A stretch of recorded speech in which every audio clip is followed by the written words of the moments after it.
as a blowgun. So, do you want to train to use a blowgun? Yes. Okay. And I'll start out at 5 then. Yep. So, how long are you spending doing that? I don't really want to. Do I want to do an intelligent roll? No. I'm gonna spend the full 8 weeks. All right. Make a roll on it against a base of 5%. 76. All right. So you should gain 1d6 in that. So roll a 1d6. Let's see. How do I do that again? / roll. 1. 1d6 plus 1 actually. Isn't that right? Yeah. There's Okay. Just / R1d6, or you can use the dice roller thing on the side tab. I did. So Alright, and then so you you gain +1. Your blow dart skill is now 12%. So I will add that onto your character sheet, and that's all you want to do. Yo. Alright, so who wants to go next? Next. Alright, so you'll be next. Floyd, what are you doing with your 8 weeks? I am finishing up the book that I started, Alright. which is the Liber Ivonis, because I am 16 out of 20 weeks. Isn't it Confession of the Mad Monk? Honest? No, it's the first arcane. I was 16 out of 20 weeks away. Well, I mean, I kind of interchanged those books between the two, so we can just call it the Liber Ivonis if we want to, but I feel like it was the first. Look at my character sheet, dude. Look at my arcane tomes and artifacts. I have not updated that since the first house. Yep, on my sheet it says Confessions of the Mad Monk. What the fuck? Well, we can interchange those, Yeah, it's the same exact book. I just switched the names between the two. Okay. Okay, so you've spent 4 weeks doing that. Let me bring up my document on it to see exactly what you gain from it.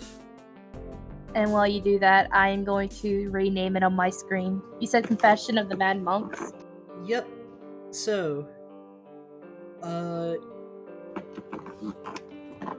you are going to lose 1d6 sanity.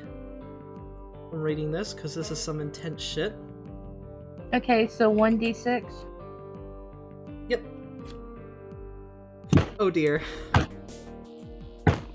You do not go temp insane because you do not read it like all at once, but you do lose 6 points of sanity.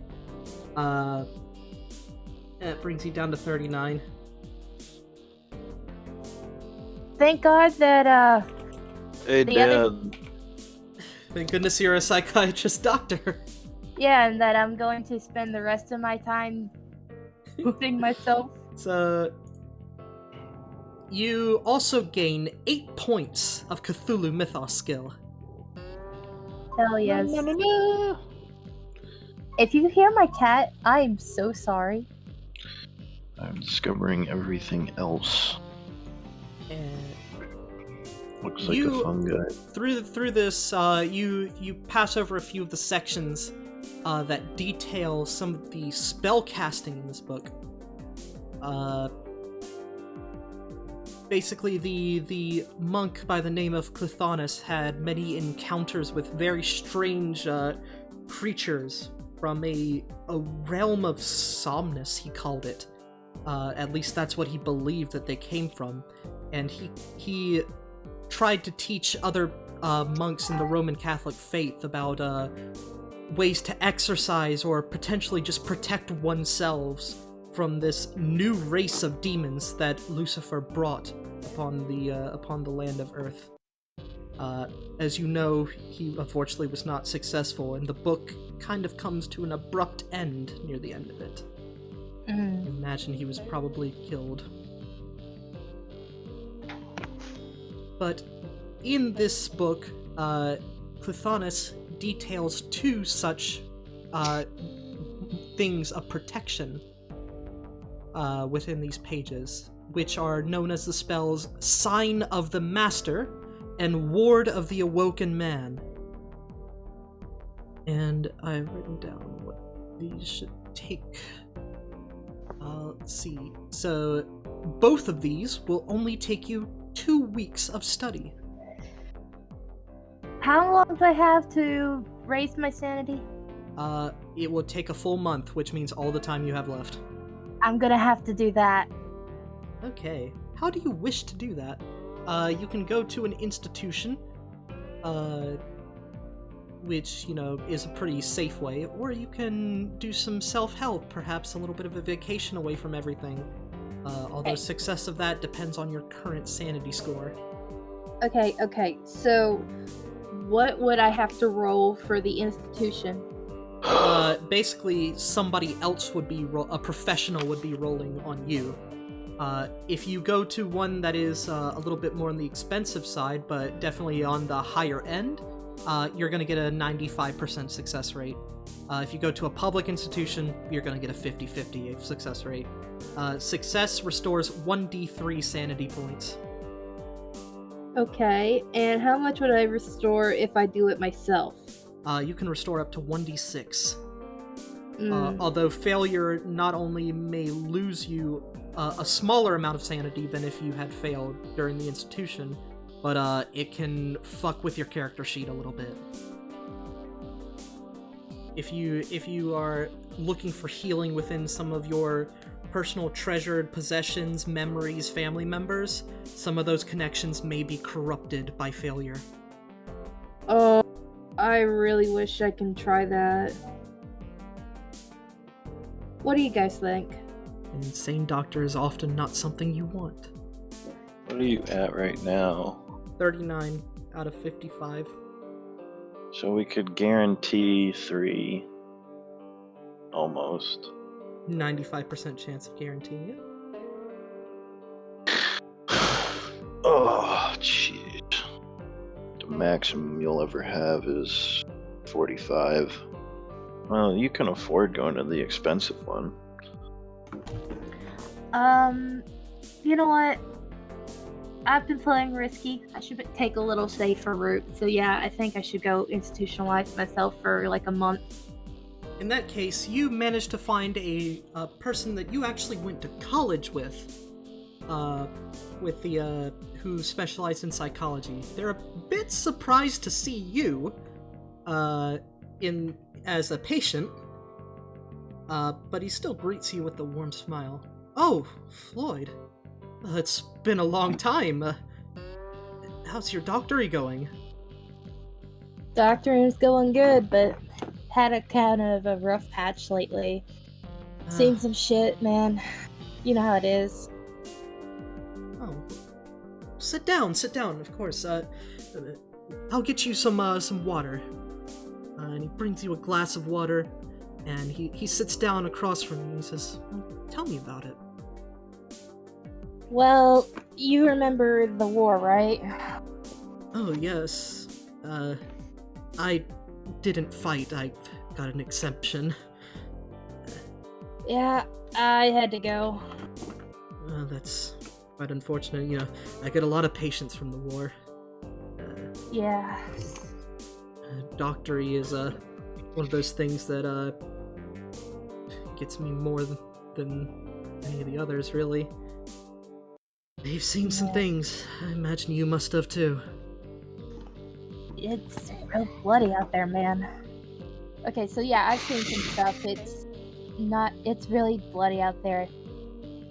Honestly, though, I've just hit a rough patch recently because of some recent jobs I've been doing. Jobs? Well, on-call patients? Sort of. Lloyd. Oh God, what's his name? Lloyd What's his Thomas? last name? Yeah. You know Lloyd Thomas, right? I think you're within his business side of the town. No, I don't know him. I'm sorry. He's a really good landlord. That's his rare. wife. I know, right? Oh my gosh. But his wife came down with a bad case of TB. Oh dear. Luckily, you know that new study for that medication that is going through right now? I'm afraid that's not my field of expertise. I went entirely into psychology. That's right. I thought they would have said something. But there's this new, experimental medication that we gave her, and it's actually helping her pull through. Well, I'm glad to hear that you're still saving lives out there. Yeah. It's rough, especially since I had to help a friend with some family business down in Virginia, but it's making me think about some things This family business, it was unpleasant, wasn't it? And that kind of reminded me of shit from my family, and I don't like talking about that. I learned that well enough. Okay, what direction you taking this, Hex? I was gonna let you take it into a direction. I thought you were gonna, mention some of the weird shit. No, Floyd knows to lie. Well, he's, in this case, this is kind of the portion of the therapy visits where they just kind of build a connection with you to get you, comfortable talking to them. And then maybe say that I go to later. therapy and don't try to make me RP this without a plan. But if you want, we can do the roll. Okay, give me the roll, man. Alright, so this is a D100 roll. Yep, that's good enough. You restore. Good to get that 84 out of the way. You restore 2 points of sanity over your courses of visits as this man eases your mind and, reaffirms that you are a doctor, you are a good force in this world, and, sometimes when we get into difficult situations that, you have to you have to break a few eggs to make an omelet, but in the end, you're a good person, and you're making a positive difference in the world. It reinvigorates you a little bit. Alright, I'm just saying this now. Y'all, it's your turn to get traumatized by these books. I need to up some of my skills in my free time next time. So, we have 2 more people, I think. Oh, right. So Fuyu told me what she wanted to do. So Fuyu is going to... Oh, let's see. I gotta get to the DMs. I need the receipts. Going to the DMs. Fuyu is gonna read that weird book she picked up. Yes! Which is going to take her 7 weeks. And she is going... I'll read it aloud for everybody. So, this book is called Visions from the Knowing Eye. That she found in the basement of the house, because she was the only one that investigated it thoroughly. This book is only somewhat thicker than the journal from Bondel that you will possess. The cover is a soft brown leather stained deeply with darkened blotches of blood. Through a couple of the blotches, the title of the book, Visions from the Knowing Eye, is made out. This book is written by a certain Louis D. McCallion and describes his utterly insane ramblings and ravings over the past 37 years. Though the book is less than 200 pages, the scrawled writing is somewhat difficult to decipher in some places, especially in places that look to be citing things in different languages. The book contains 2 spells, known as the Scholar's Touch and Dead Man's Hand. The following passage sticks out to her. I spoke again to the great eye, asking it for my purpose. It knew so much, surely it could tell me. I shortly found myself kneeling after that. I don't even remember the words it spoke, or if they were even words as we know them to be confined by the English language, yet their meanings were as clear as day. The feeling of compulsion and rush of purpose I felt was even greater in intensity than I'd ever felt before. I took my knife in my hand and guided it with precision upon the woman's face. She screamed, but only only for a moment. The distracting sounds died once I began carving the symbols upon her face, and spoke the words of power to make her now motionless husk holy. She is going to lose 1d4 sanity from reading this. Oh boy. And loses 3. And she is going to gain 4 points of Cthulhu Mythos from this, and gain a book with a Mythos rating of 12 as a reference. And for you, Floyd, your book has a Mythos rating of... Oh, I didn't note it down here. Well, good thing it's actually in my book, so I'll figure it out in a bit. Several pages are being I'm gonna flipped. multitask. Oh no. Oh, here we are. C. Come on. You. Your book... Ooh, Floyd, your book has a Mythos rating of 27. Wow. Rosalyn's going to gain 4 Cthulhu Mythos points.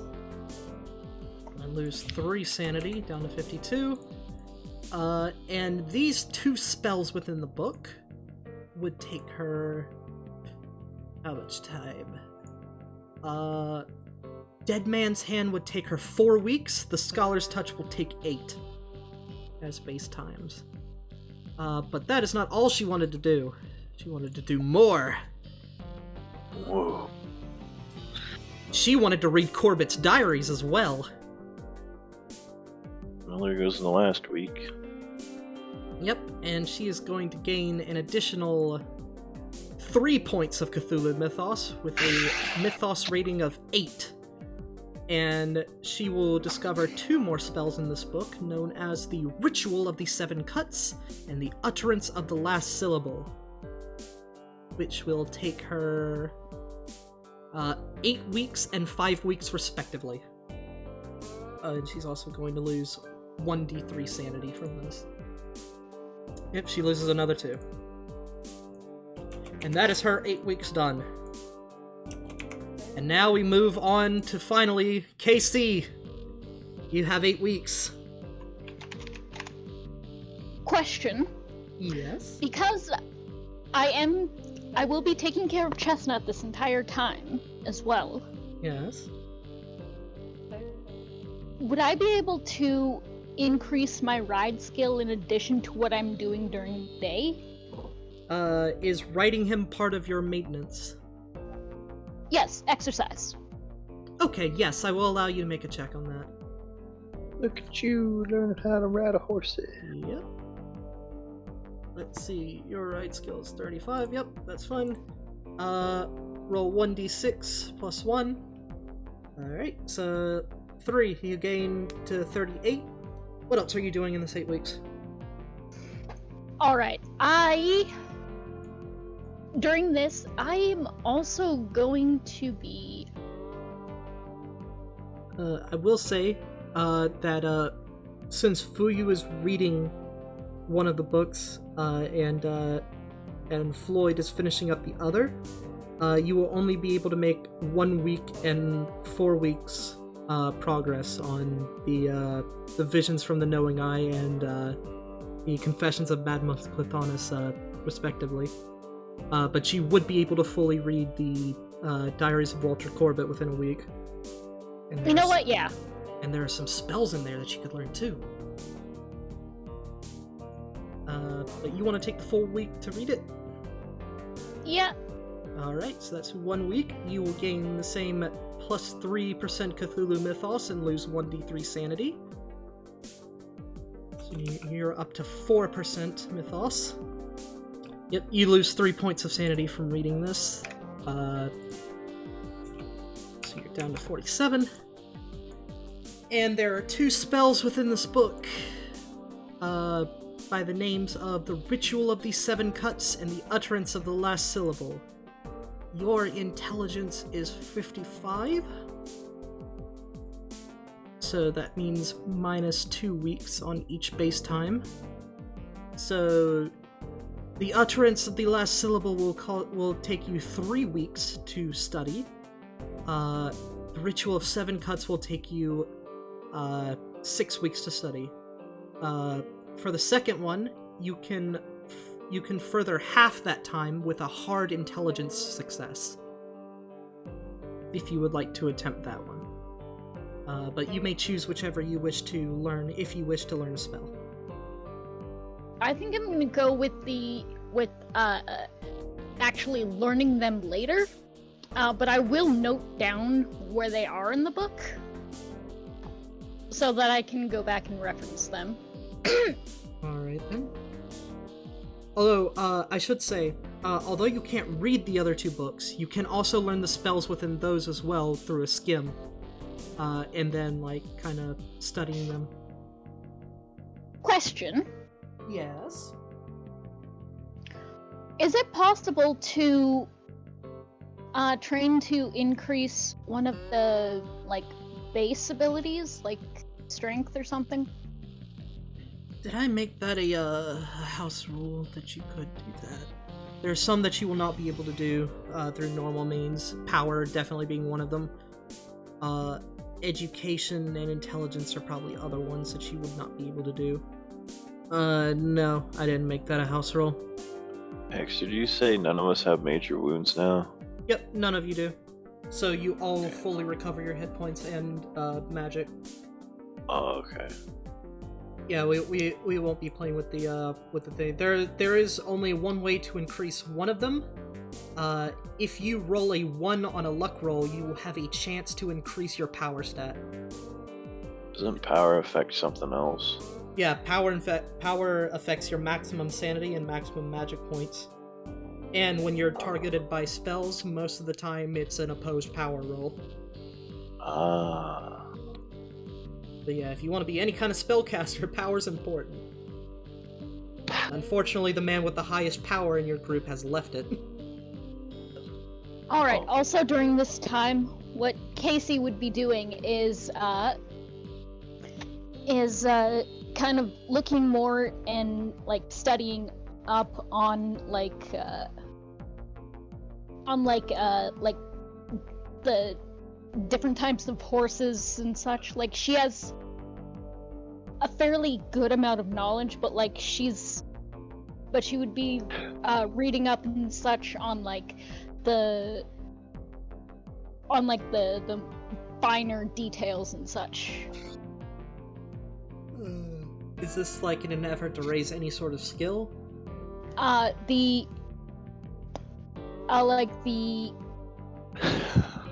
the purposes of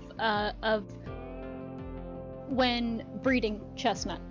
So she has a better idea of do you get what I'm trying to say? I'm not sure what I'm saying is making sense. I think so. I'm just trying to figure out how to make this a thing that helps you later. I think there should be a skill here. I think there's an animal handling skill that you can improve a little bit by doing this, but I think it's a rare skill, so it's not on the sheet. Oh. There's some rare skills that are listed in my book. Animal handling, there it is. You put it under uncommon additional. Starts at base 5%. I don't see it. Yeah, it's not on the sheet. It's in my book. It's an uncommon skill, so it's listed in the book and not the sheet. This is why I gave you guys investigator booklets. Although it does say here for riding animals such as horses or camels, use the ride skill for breaking in and controlling. I'll say this: if you're, I'll put it this way: you're doing it so that you're having an easier time doing the breeding and stuff, right? Yeah, so that I have a better idea of what price to ask and such. Yeah, okay, that works really well. So, what I'll do is I'll give you a bonus die on your appraisal skill when you go to sell it. Because you've spent a lot of, care and precision in doing this. You're still gonna have to contend with the market hagglers. So it's still not going to be the easiest of rolls, but you're going to have a bonus die on it. Cool. Because even they can't back away from that deal. Goddamn merchants. How long are you spending doing that? I would say I'd probably spend evenings doing that, like after it gets dark. Alright, then I won't even count that against your 7 weeks. You can use your 7 weeks for something else as well, you know. Skills, learning a spell. Guys, I think my dog is seeing ghost or shit. Oh no. He's scared to high heaven. He's heard the tale of Walter Corbin. He's scared. I'm being serious. There's nothing for him to be scared of, but he is shaking like a leaf right now. Separation anxiety. But I'm right here. But the person he probably loves the most is not. That's me. That's Well, pet him. That's why he's under my desk, because he's like comes to me for scaredness. Pick him up, put him in your lap, and pet him. This is the big dog, Hex. You've got a big lap. Yeah.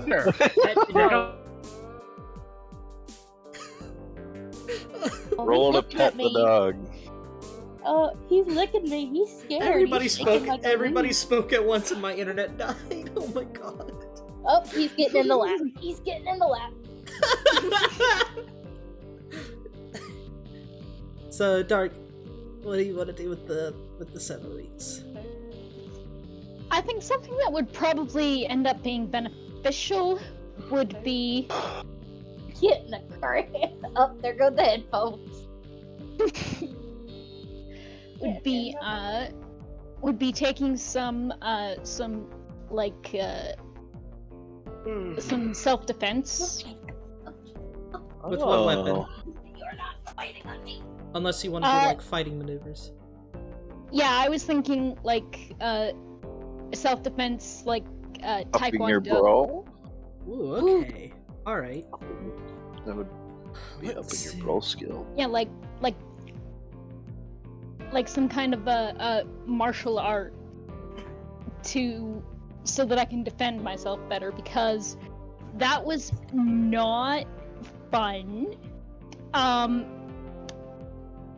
Yeah, those headlocks weren't that effective last time. Let's see. Let's see if there's a Yeah, because that was not quite effective trying to fight off a guy charging at me with a gun. So what this would equate to essentially is improving your brawling skill. So you want to take lessons in that. Okay. In that case, you're spending 7 weeks doing it. All right. So you're spending less than 8 weeks doing it. So you'll need an intelligence roll. Oh! Easy. And now you can roll against your brawl skill. Oh yeah. 1d6 plus 1. An extreme success on intelligence. Oh my goodness. Alright, you now have 32% in brawl. You actually impress your teacher a little bit with your promise and how much you're adapting to the maneuvers they're teaching you. You've learned how to grapple people a lot better, and use your build to your advantage against lighter opponents, especially. Judo chop. Not so much judo chop, just being able to restrain people a lot better.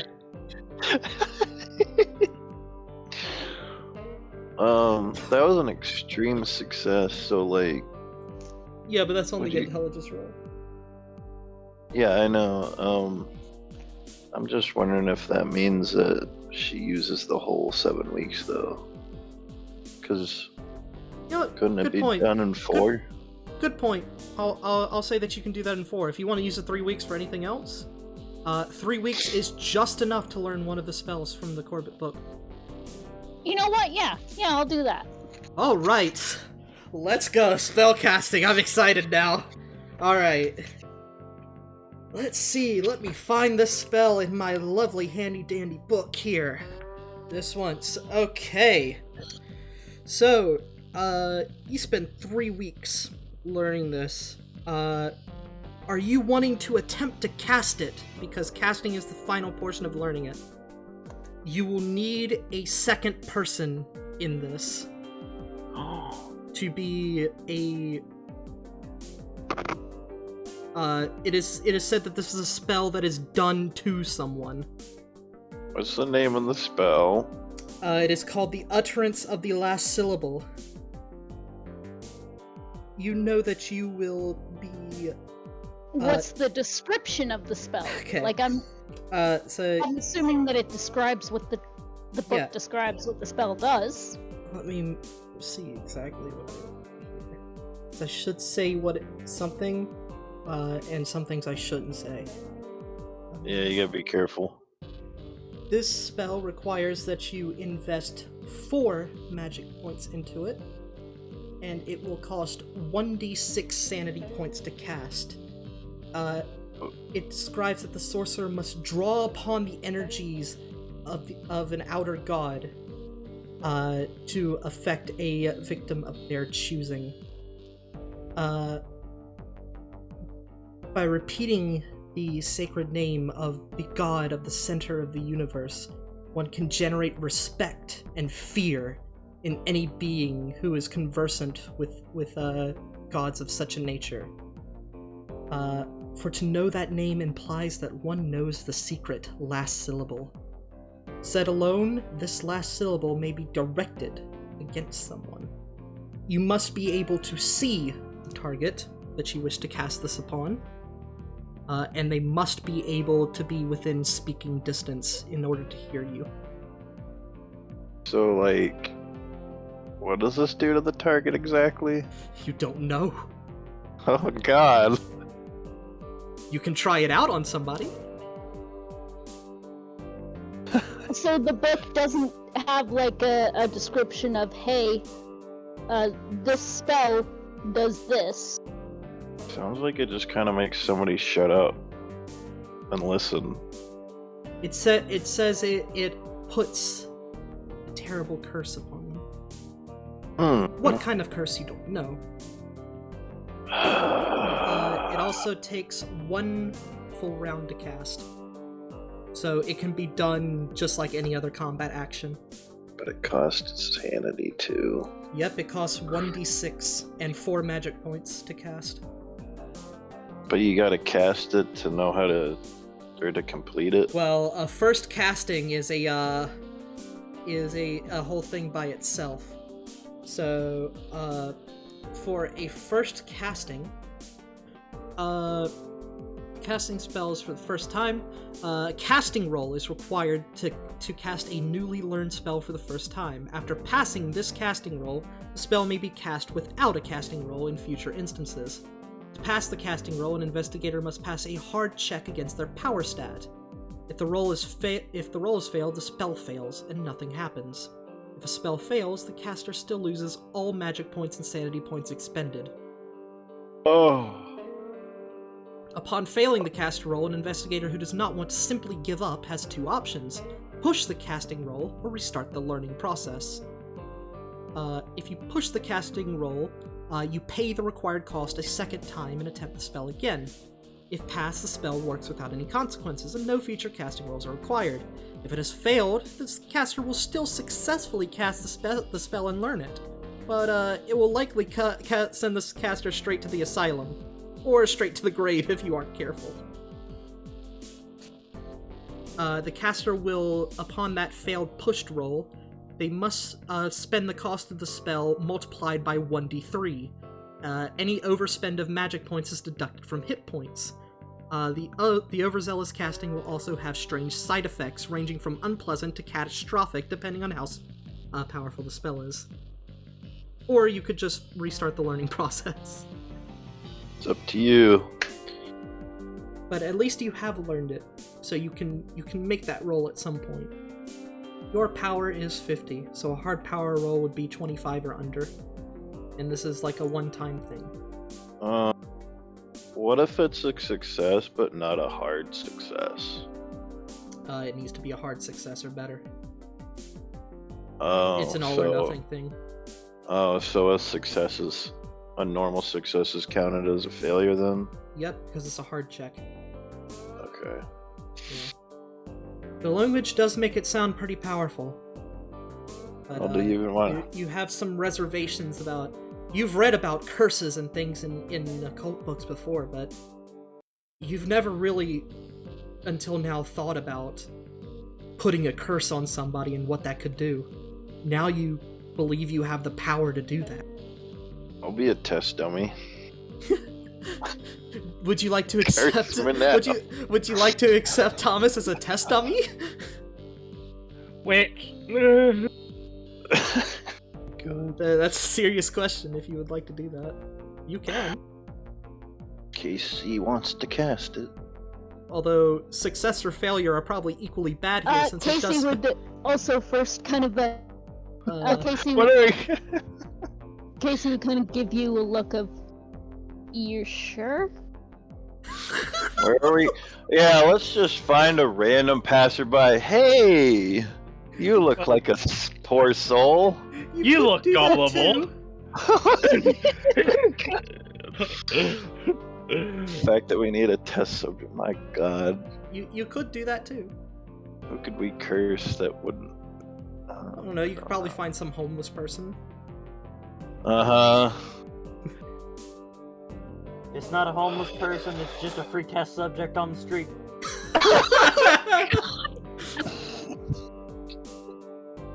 Okay, but like, would you like to try to find a test subject or not? Does the spell specifically say person?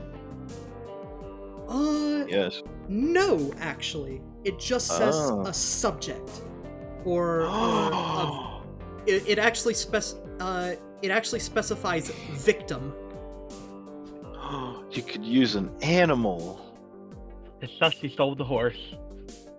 It says it sucks he sold the horse. That's being funny. Or sorry, no, it doesn't. Oh, fuck. I misread. It specifies creature. So, a person. Or anything, You could really. just Anything that lives. test it out on like Did you say creature or preacher? Creature. creature. You can test it out Anything, on anything that lives. curse a tree. I mean, if you end up using a preacher, all I'm saying is... By the language, you do not think a tree will work. Because I was thinking, like, Find a bunny rabbit. this is Boston in the 20s. There's got to be like a rat. I can Yeah, test there this you out, go. Right? There you go. Okay. Yeah, you want to just try find it? All right. You know what? Giant sewer rat. Yeah, you can find a rat pretty easily. Do you want to try it on a rat? Yes, because I want to know if it's something that is more specific to humans, or if it is like a All this right. thing is going to die, or like its head's gonna explode, or whatever. You find a rat that is suitably large. It is currently eating a slice of pizza that is on the bottom steps of the metro. There are a couple people around, but they're not paying much attention to you. You think you found a good opportunity to test this out. You you point your finger at the rat, and you speak the name of the god at the center of the universe. Even though you don't really even know who you're referring to, you still call upon the name multiple times, saying it, but stopping yourself short of saying the very last syllable. The rat looks at you curiously, as do many other people in The rat's a area. double agent. Oh my. And now, as you speak the very last syllable of the name, you must make a hard power roll. I was going to say, I would like trap it in like a cage or something of some kind, and then take it somewhere out into the field behind my house. Okay, we'll say you've done that. Hey, I'll be right back. I need to get some food. Because, you know, that way, just in case it's like some kind of an area effect or, you know, like. Alright, yeah, you I can do don't know that. what the fuck this is gonna do. Yeah, you see, You really was, don't. Hex was getting excited, okay? Yeah, That's it's a okay. bad sign. It's okay. Yeah, you can. We'll say you've done that, and then you've done everything I've said, and now you must make the hard power roll. You must channel your inner energies into the spell. Hex 1 to do. That's not good. Nougat So you lose. You lose. Ah. Oh, you pushed it. Oh, that's bad. That's a fumble. Would you like to spend some luck to make that not a fumble? Yeah. You must spend 6 points of luck. Yep. Alright. This is still gonna be rough. Alright, so your luck goes down to 30. You have spent 8 points of magic into the spell, casting it twice. You have lost 2d6 sanity. You're gonna go insane. You have lost 8 points of sanity. That's a And good now- thing you're out in the field. Now we're going to go to the section about failed casting rolls. Let's see how this shall play out. Okay, failing a pushed casting roll. Oh, well, at least she had full.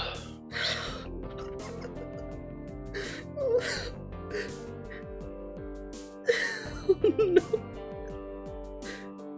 Tell us what happened.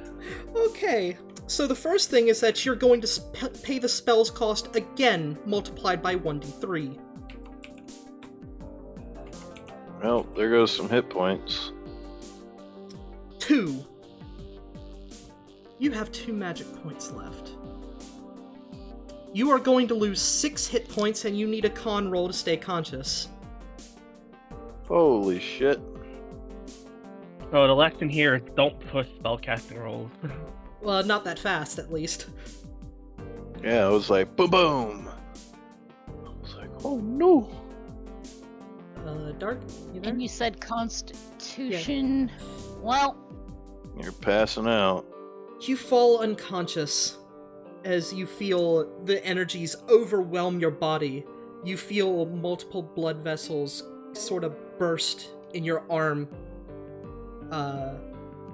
And you see your veins bulging with black energies where blue veins are supposed to be. It is horrifying to feel this energy, this power explode within you, and not in a pleasant way in this instance. What would be a pleasant way? Hold up. If this actually worked. You can feel that something is very, very wrong. Hey, Floyd, she failed the pushed casting roll. It's going horrible. Oh boy. I think you mean it's more entertaining. Gonna Yeah, Alright, so I like this ninja person now. her sanity has now gone down to 39. She's lost 8 points. She's lost 6 hit points from overspend of magic. And she is passed out, unconscious, in front of the rat. The last thing you see is the eyes of the rat darken, and it stares at you as you fall the whole way down. The rat's the real spellcaster. In your unconscious... it would still be in the cage, just so you know. Yeah. In your unconscious visions, you have a very strange dream of sorts. A nightmare, really. You see strange creatures that look almost canine in nature, but still resemble men, dressed in black robes, standing around a gravestone. You find yourself in that graveyard. They beckon you to approach it. And as you step forward, you look into the gravestone and you see, to your horror, your best friend Catherine laying there, slowly being turned into one of them. And eventually you wake up in that same field. The rat is still there, staring at you.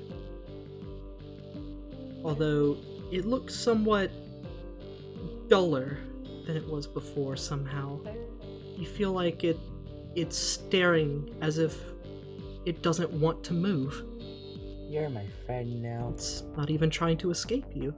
We're having soft tacos later. You feel an agonizing pain in your arm. You look down to see it has a horrific rash all over it. You also feel somewhat thirsty and hungry. You don't know how long you've been out. Can I look at the sky? It's evening. Okay, so probably only 3 or 4 hours. Oh, so how many hit points? Yeah, let's see. Before that. Well, if it was any longer than that, my dad would have come looking for me and would have found me. Going home to him? Yeah, they're already home. Or They're at would the you yard. like to do anything else with the rat? But I will inform you, even though you failed the push casting roll, you have learned the spell. It will not cost you another casting roll to cast it again. You sort of blundered your way into casting it, but, you know, in a bit of an amateurish fashion. You think you have it down now. Someone's gonna need medical attention. You know what? The rat is the last thing on her mind. She is just going back to her house. Going back inside. As you approach your father, he looks very concerned about the massive, horrific-looking rash on your arm. Oh, hey, Casey. Jesus, did you... What happened? At least And it's he's not- immediately going to get something to... He's going to get some ice for it. Okay. And, Casey... she kinda looks, she kinda gives a sheepish look. I was just, out exploring the woods out back. I know you always tell me that there's things there that, could be unpleasant, but, well... And he's back with it, and he doesn't like that explanation. He says, and this is why I tell you that. Come here. And he attempts first aid on you. Yeah, and Casey is kind of like, yeah, I get that. He puts some ice on it. He wraps it a little bit clumsily. But, neither of you have enough experience in first aid to know this, I don't believe. Call the doctor. Yeah. You think the wrapping is just fine. Hopefully it'll heal. You have no idea how magic wounds heal like this. Yeah, but first thing in the morning after this, she is going to call Floyd. You have no idea yet.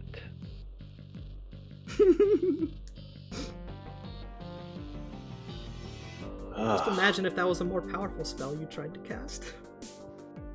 Because like it, even if it is magic in nature, Floyd would probably like have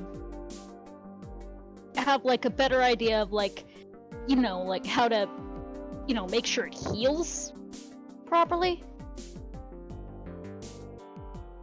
At least a better idea than me and my dad. Floyd, are you answering the house call?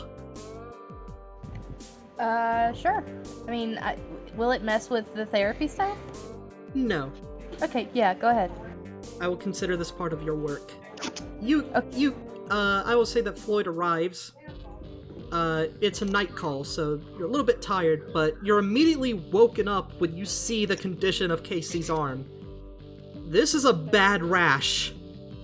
You've not really quite seen anything like it. It's got a strange tint of color to it, in addition to the pinkish skin. Oh my god, Casey! gonna run up and, like, inspect their arm. You note that it has been clumsily wrapped. This is absolutely an amateur job. So, Casey is going to give Floyd the same explanation, but kind of like a hint with her, her eyes or something, that it was something from the books. Alright, so Floyd is gonna turn to Casey's dad and say, do you mind if you step out for a moment? I need to see how far the rash is spread, and I would think Casey would like a moment of privacy. He stops, and he looks like he wants to protest that, but then he says, yeah, I should let you work. My apologies. Let me know if you need anything, and thanks. Stand your concern, sir, but trust me, I know that Casey could probably kick my ass. You don't have to worry. maybe not on 5 hit points, but yeah, sure. Even at 5 hit points, Casey's a strong motherfucker. Yeah, with Adam no longer in the party, I think I have the highest strength. Actually, yeah, she does have 1 build over you, so she gets a bonus die to any fighting maneuver she does because you're light. Mm-hmm. I look scrawny, but not sickly. So, unfortunately, first aid has already been done. That's alright, Randy. Do you wish to perform medicine? I'm gonna go. Yeah. Hey, Randy, help. Because, Casey has a major wound. That arm hurts to move. Yeah. So go ahead and do a medicine check if you wish to do that. Oh! Hard success, baby. That is a good one. You restore 2 points of health up to 7, and the major wound is gone. Okay. Even though you are successfully treating this is not like any rash or burn. It's not responding in the way you expect to when you try to cool it down. Like Casey's responding with a little bit more like pain than you would expect when you try to put ice on it and you try to soothe the rash and apply some ointments to it. Sounds like hives. Eventually you come to the real... In fact, you can make a Cthulhu mythos roll on this, if you would like. The consequence if I fail this. It's not gonna be terrible. Okay. You don't feel like you've studied anything like this before. I mean, considering it was, she kind of hinted it was from a book. You know, it probably has something to do with that, but you can't discern if it's magical or anything like that. So, because... For all you know, this is just a really rare rash. She experimented with something that she shouldn't have. So, since her dad's out of the room, Floyd is going to whisper, "Alright, be serious with me. What the hell did you do?" Well, I didn't want to use it on a person. So it says it was a curse, and I didn't want to use it on someone in case it, like, killed them or something, so I was trying it on a rat. You tried a spell? By yourself? Did you bring the rat with you? No, the rat is still in the field in a cage.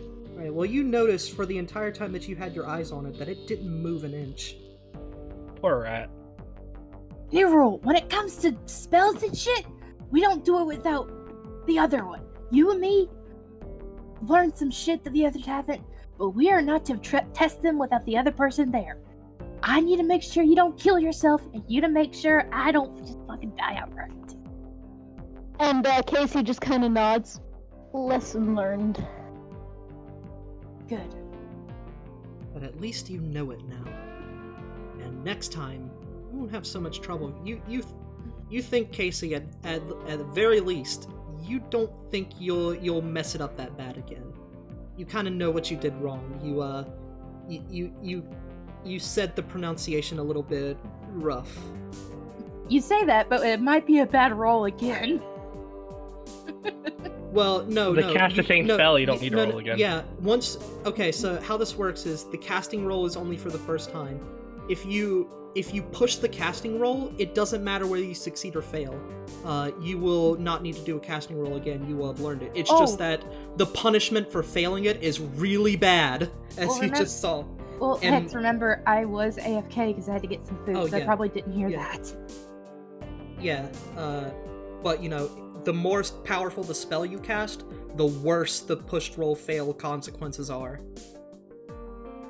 Because it could have been something even worse. If it's a really... to start the starting roll for mine. For example, for more powerful spells, side effects can be worse, such as a mythos deity is accidentally called.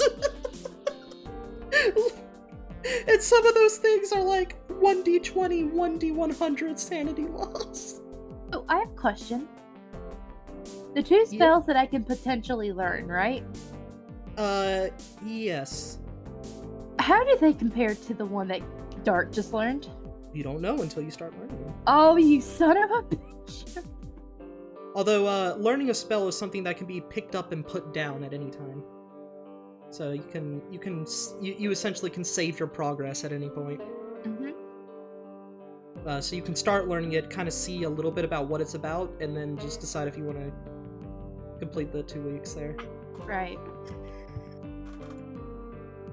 But based on what you read in the book, the spells that Cthulhu details are more protective.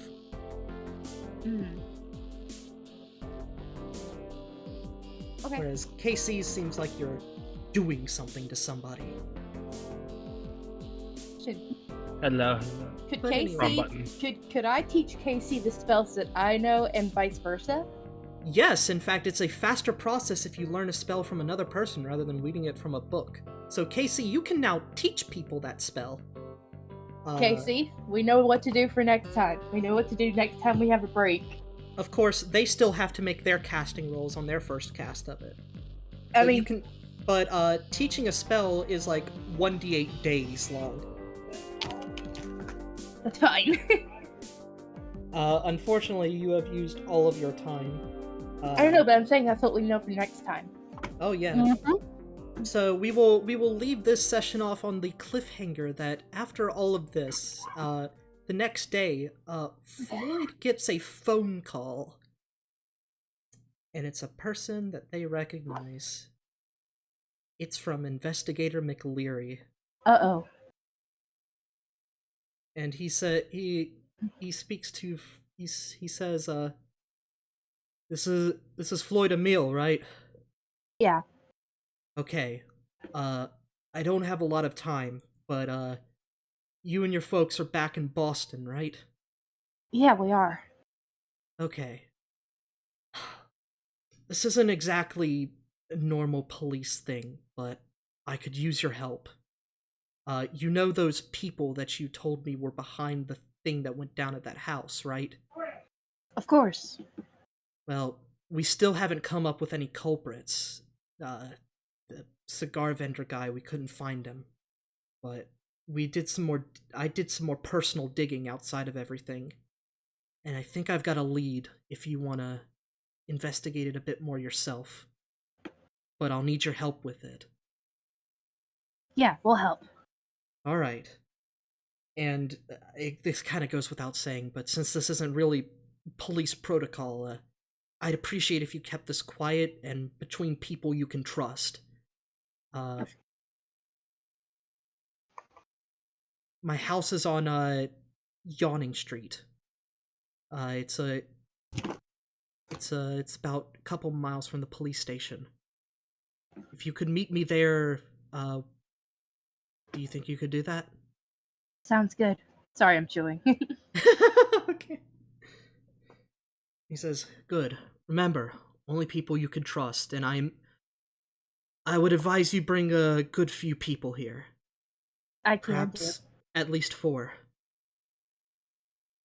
And that is the cliffhanger. Yep. And he quickly hangs up. Oreo, you cannot have my sandwich. And that is where we will leave it for next time. I don't care that you're a baby. You cannot have my sandwich. Adios, everyone. So until next time, we'll find out, what does the investigator Maleri have planned? How did the cigar vendor get away from police intervention? And most importantly, will Casey find a better target for that spell next time than herself? And will Hex remember the things that he forgets? Oh yes, well that's every episode, okay? That's not exactly. We'll see you next time on Call of Cthulhu next week, hopefully, if everybody shows up. Bye. Cliffhanger, hanging on a cliff.